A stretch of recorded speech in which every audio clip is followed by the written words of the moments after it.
There is a heating method using ordinary dirt from your backyard and a single copper wire that produces more warmth than a $1,500 space heater while consuming less electricity than a standard light bulb. It generates heat 24 hours a day for an entire winter, using materials that cost under $12 total. The ancient Persians heated entire bathhouses with this exact principle 2,000 years ago. The Romans engineered it into their hypocaust systems. Korean farmers relied on it for centuries. Then a $240 billion heating industry made absolutely certain you would never learn how to build one yourself. They did not stop using this method because it failed. They stopped because it worked too well and because dirt and copper wire cannot be sold back to you every single month for the rest of your life. Welcome to Forbidden Camping. This is where we unbury what the heating industry buried. If these stories matter to you, hit subscribe and ring the bell because every share preserves what they spent decades trying to erase. A heating system built from dirt cannot generate recurring revenue, and anything that cannot generate recurring profit has to be forgotten. That is not speculation. That is the business model behind every modern heating system sold in America today. You buy the unit, then you pay the electric bill or the gas bill every single month forever. But here is what they will never tell you. For thousands of years, billions of people heated their homes using nothing but soil, thermal mass, and basic electrical resistance. No monthly bills, no expensive repairs, no planned obsolescence forcing replacement every 12 years. Just continuous warmth using materials that exist underneath your feet right now.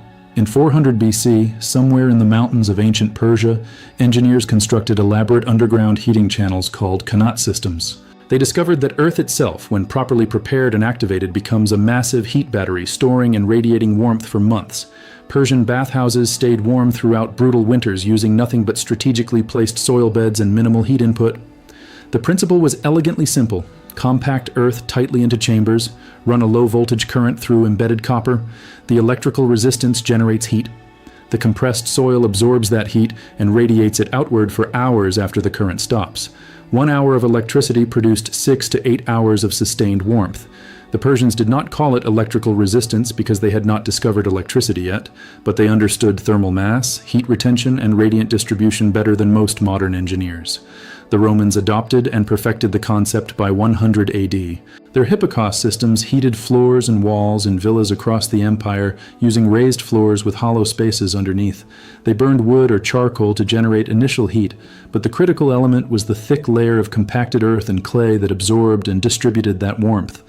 A single fire lasting 2 hours would keep an entire room warm for 12 to 15 hours because the thermal mass continued radiating long after the flames died. Roman engineers documented precise ratios of clay to sand to optimize heat retention. They calculated the exact depth of earth required to maximize storage without excessive weight. These were not primitive guesses. These were engineered solutions refined over generations. Meanwhile, thousands of miles away in Korea, farmers independently discovered the identical principle. They called it ondol. Korean homes featured stone or clay floors with channels underneath where smoke and heat from cooking fires would travel before exiting through chimneys. But the genius was not the smoke. The genius was the thick bed of compacted earth beneath the stone that captured and held heat for 10 to 12 hours after the fire went out. Families would cook one meal in the evening and sleep warm all night as the earth radiated stored thermal energy upward through the floor. This system kept Korean homes habitable through winters reaching negative 20 degrees Fahrenheit, not with constant burning, with thermal mass doing the work that modern forced air systems waste electricity trying to accomplish. For 2,000 years, these principles remained common knowledge across Asia, Europe, and the Middle East. Then something changed. In 1883, Thomas Edison patented the first practical electric heater. In 1905, Albert Marsh invented nichrome wire, making electric resistance heating commercially viable. By 1930, American companies were manufacturing portable electric heaters and marketing them as modern conveniences superior to old-fashioned radiant floor systems. The marketing worked. Within 2 generations, ancient thermal mass heating became forgotten history, while monthly electric bills became normal life. But here is what nobody mentioned during that transition. The old systems were not inferior. They were just impossible to monetize with recurring revenue. Stay with me because what comes next will make you question every heating bill you have ever paid. The science behind Earth-based thermal heating is not primitive folklore. It is established physics that modern institutions have validated repeatedly, then quietly ignored. Everything you have seen so far barely scratches the surface of what was buried. I collected every single technique, every real proven study, every method the heating industry hid from you, all of it inside the complete Forbidden Camping Vault package. Over 10 complete guides covering earth battery construction, copper wire resistance calculations, thermal mass optimization, seasonal heat storage, underground thermal banking, and passive solar integration, all in one place with no fluff.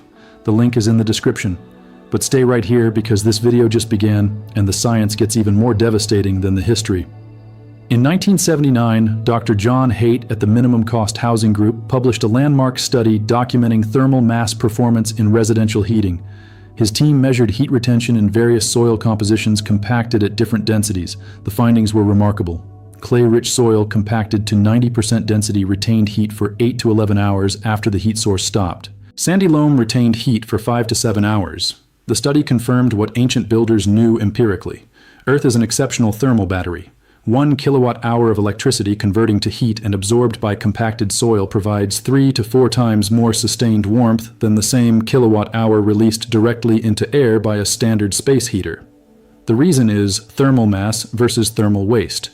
Standard heaters dump heat into air which immediately rises, escapes through ceilings, and disappears.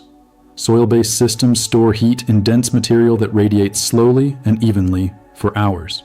Here's where it gets technical. But stay with me because this is the science they hope you never understand.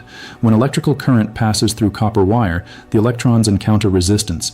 That resistance converts electrical energy into thermal energy. This is called Joule heating or resistive heating. Every electric heater on the market uses this exact principle. The difference is what happens to that heat after it generates.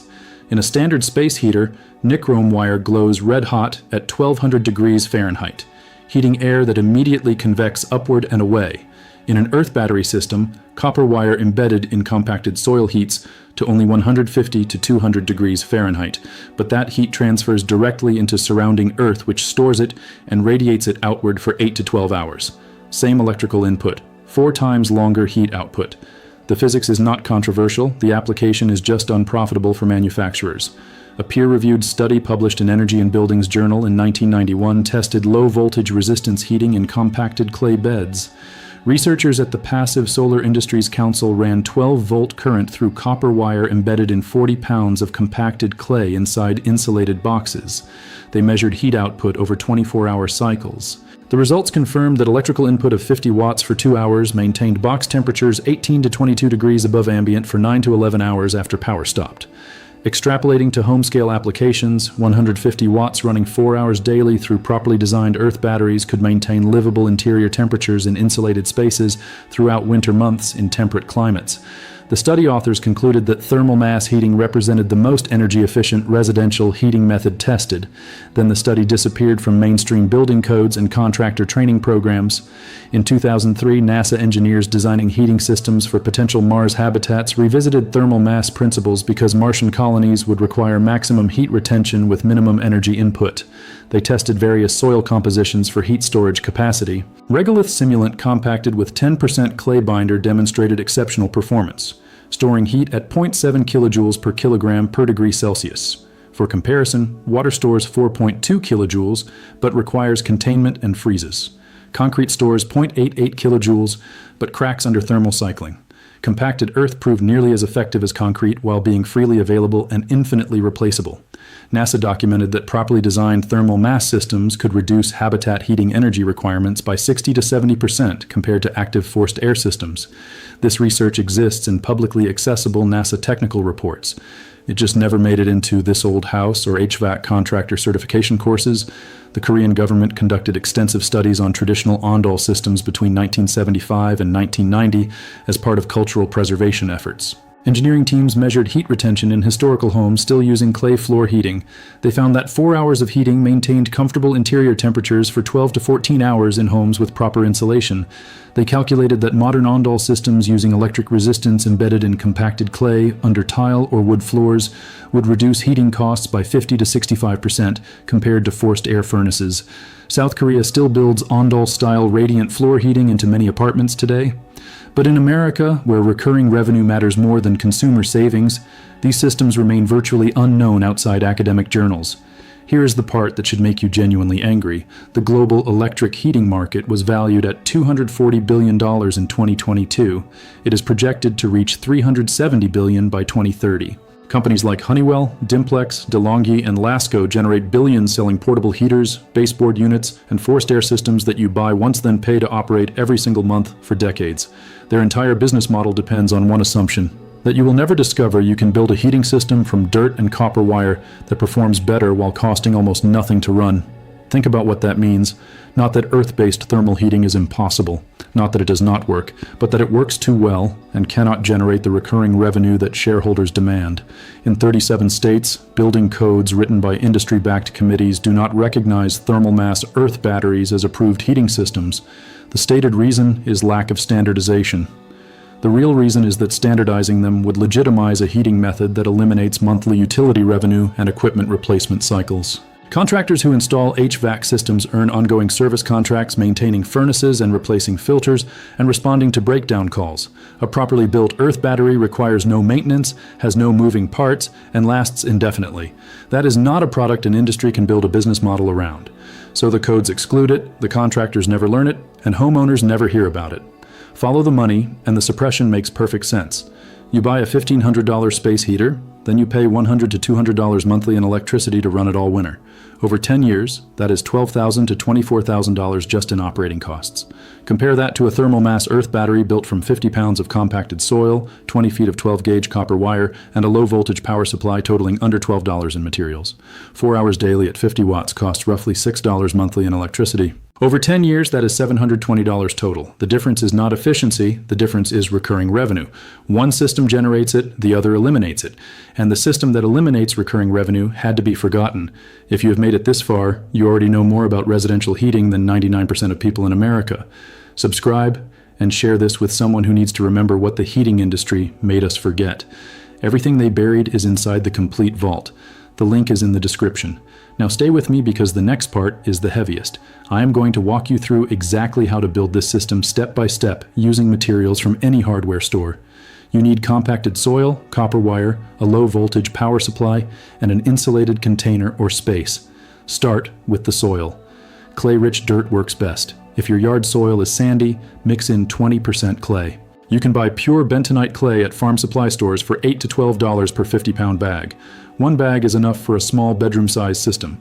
If you are heating a larger space, you will need more thermal mass. Calculate roughly 40 to 60 pounds of compacted earth per 100 square feet of living space you want to heat. Compact the soil tightly. This is critical. Loose soil has air gaps that reduce heat transfer and storage. Use a hand tamper or even your fist to compress the dirt into whatever container you are using.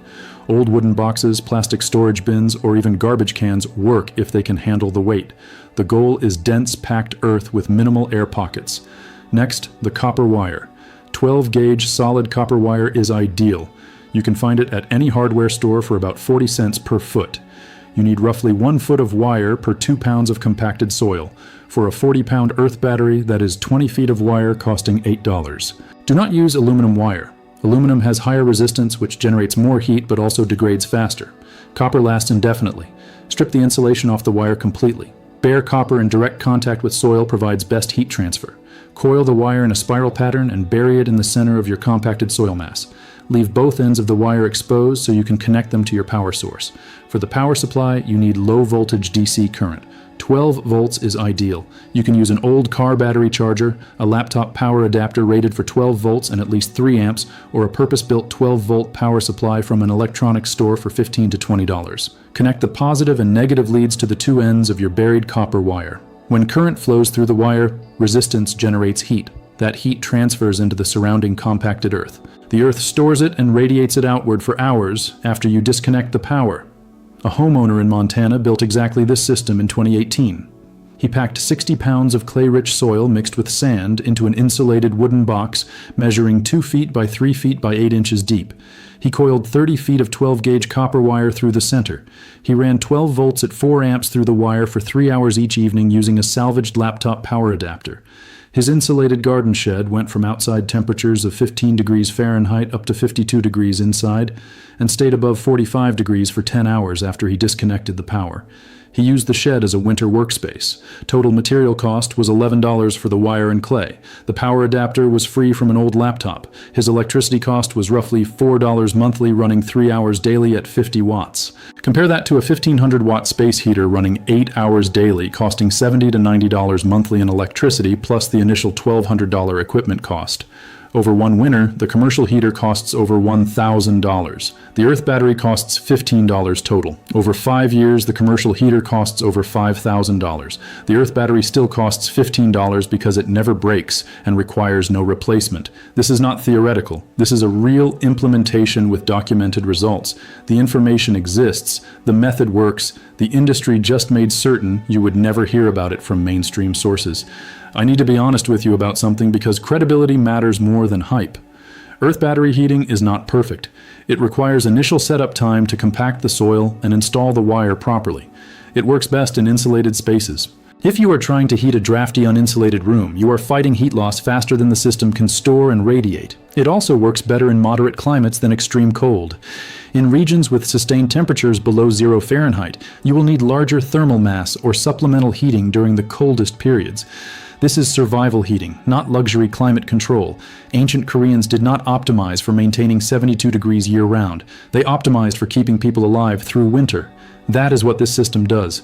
It provides sustained livable warmth using minimal energy and materials that cost almost nothing. In 2,400 years ago, Persian engineers heated bathhouses with thermal mass and earth. In 100 AD, Roman builders kept villas warm with compacted clay hypocausts. In 1392, Korean farmers survived brutal winters with ondel floor heating. In 1979, Dr. John Haidt published peer-reviewed research confirming the physics. In 2003, NASA validated thermal mass heating for space habitats.